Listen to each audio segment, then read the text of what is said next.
Hello, my dear listeners. Welcome to the Healing Station. Here at the Healing Station, we receive our healing. We receive our healing for physical sickness. We receive our healing for financial problems. We receive our healing for mental problems. We receive our healing for psychological problems. We receive our healing for emotional problems. Here at the Healing Station, God begins to love us freely. God begins to love us freely, and He sees us as precious in His sight. He gives us Egypt for ransom, Ethiopian saber for us. Isaiah 43. Today we are talking about servanthood, and we are saying what a privilege, what an honor when God acknowledges that you are His servant, when people acknowledge that you are the servant of the Most High God, and when you know that you are the servant of the Most High God. What a privilege, what an honor when you are the servant of the Most High God. King David. King David, 2 Samuel 7, verse 1 and 2, God has given him rest round about his enemies, and he tells Nathan the prophet, "See now I dwell in the house of cedar. See now I dwell in the house of cedar. See now I dwell in the house of cedar." But God is dwelling in tents, in curtains. He's planning to build a tabernacle for the Lord God. But God speaks to Nathan the prophet and tells Nathan the prophet, "Go tell my servant David, go tell my servant David, go tell my servant David, I took you from the sheepfold and made you ruler over my people, even over my people Israel. I took you from the sheepfold, from following sheep, and made you ruler over my people, even over my people Israel. And I've given you rest from all your enemies. I've cut off all your enemies round about you, and I've made your name a great name among the people of the earth. I've made you a great name among all the people of the earth. I've made your name a great name among all the rulers of the earth, among all the great names of the great names that are on the earth. I took you from the sheepfold, from following sheep." 2 Samuel 7, 8 and 9. "And made you a ruler even over my people Israel." Excuse me. What a privilege, what an honor when God Himself acknowledges that you are His servant. And in this case, God Himself is acknowledging that King David is His servant. He's responding to that idea of King David to build a tabernacle, and he says he does not need a tabernacle. We're talking about servanthood today. And now we come to Judges 14, where Caleb the son of Jephunneh is talking to Joshua the son of Nun, the new ruler of the Israel people.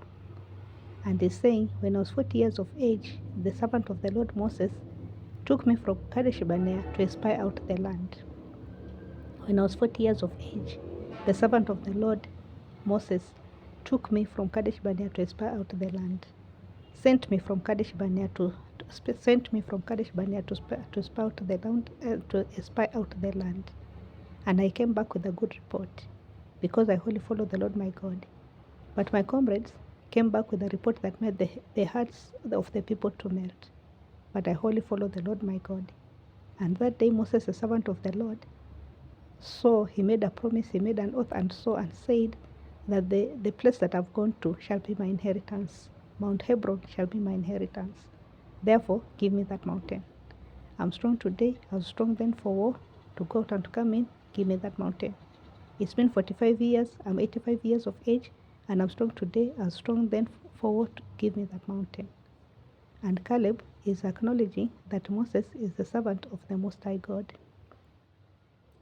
Then we come to Daniel chapter 3, where we find the three Hebrew men, Shadrach, Meshach, and Abednego, refusing to worship the golden image that King Nebuchadnezzar has set up, and not fearing the consequences, because they fear the Lord God, because they're servants of the Most High God. They don't fear the consequences. The consequences mean that they're going to be thrown into a fierce fiery furnace. And indeed, they are thrown into the fierce fiery furnace,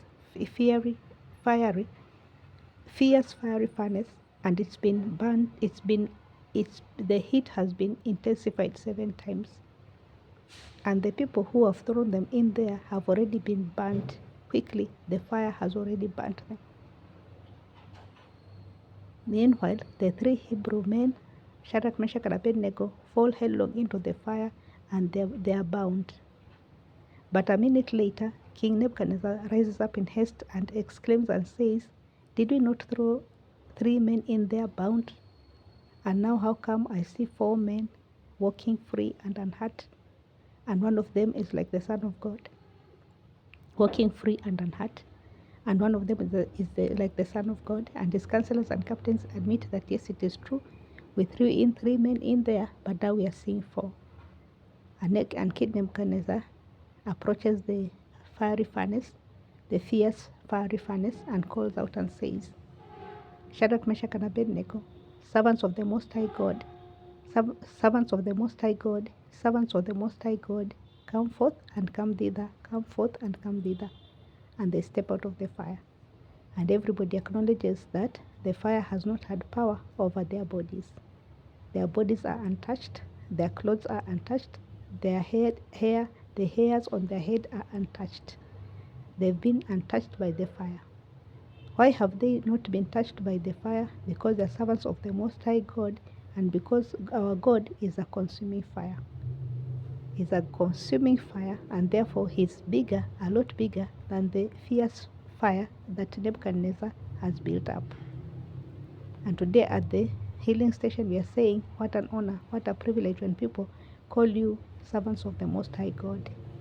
And here, King Nebuchadnezzar himself acknowledges that the 3 Hebrew men are servants of the Most High God. Jonah. In Jonah chapter 1, Jonah has defied he has defied the Lord that he serves. Instead of going to Nineveh, he is heading towards Joppa. He's gone to Tarshish, paid the fare, and is on a ship that's heading to Joppa. And he falls fast asleep. The first thing he does, he goes down, finds a nice place, a comfortable place, and begins to sleep. And he falls into a deep and sound sleep.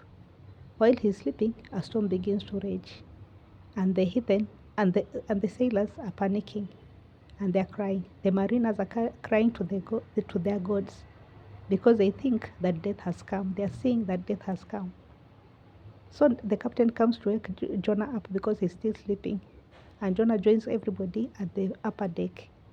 And everybody realizes that he's the reason why there's a storm, because he has refused to do what God had asked him to do.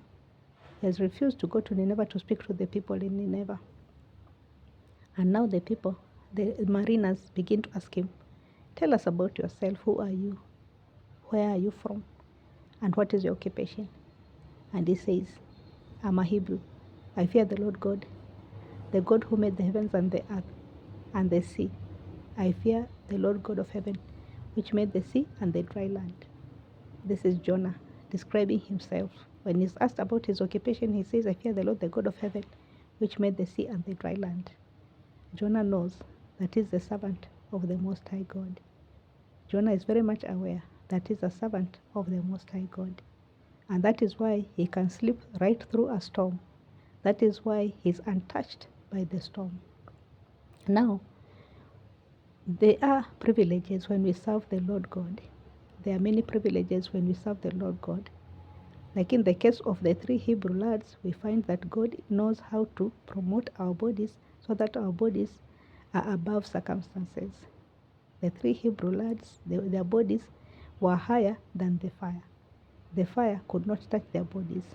God had promoted their bodies to another level. We find that when we serve the Lord, like Jonah, you're not afraid. You're not afraid. You're not bothered by the storm. You're not touched by the storm. Jonah fell right asleep, sound asleep right in the middle of the storm. Fell sound asleep right in the middle of the storm. He's not touched by the storm. He's not scared by the storm. He enjoys sound sleep while everybody else is frantic. When you are a servant of the Lord, when you're a servant of the Lord like Moses, you have no fear. God told Moses, "See, I've called you, I've made you a god unto Pharaoh. I've made you a god unto Pharaoh. See, I've made you a god unto Pharaoh. I've called you to go and bring my people out of captivity. You're going to march Pharaoh step by step, stride by stride. If he's if his magicians can turn a rod into snakes, you can also turn a rod into a snake. And your rod can become bigger than their snakes. Your rod or your snake can become bigger than their snakes. Today at the healing station, we are saying, what a privilege, what an honor when God calls you his servant. What a privilege, what an honor when people know that you are the servant of the Most High God. What a privilege, what an honor when you know that you serve the Lord God. What a privilege and what an honor. Kindly share and subscribe and like and comment, and then go ahead to enjoy being servant of the Most High God. Thank you very much.